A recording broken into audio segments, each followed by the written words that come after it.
I migrated my iPhoto library to Photos, and everything worked fine except for when I went back to sync my Photos libraries back to my iPhone. When you press Sync Photos, you can see that it only wants to copy in 2 photos, and if you look what's happening down here, a lot of the data is going to be erased, and so I don't want that to happen.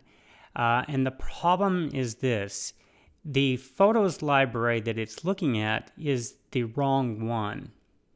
So if we go into the Pictures library, you can see that I actually have 3 Photos library, and the one that is the one I'm trying to sync to is this one right here that's 124 gigabyte, and it has probably 10,000 photos or something like that in there. So it looks like it's trying to sync this one that's only 500 megabytes. So here's how we're going to fix it. When you do the option open with Photos, you can pick which library to open. The one that I want to sync to is this one right here. The problem is it's trying to sync to this one, and the reason is that that is the system library. So let's open the one I want to sync to, and then go to Photos, Preferences.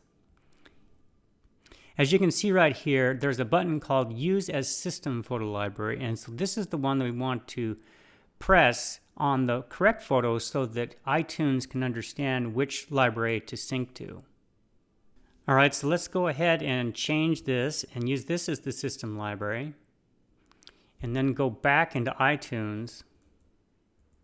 Now that when we hit the selected albums, we can see that the albums are now showing up, where before they would not show up at all. And so now I have control over which ones are going to go to my iPhone.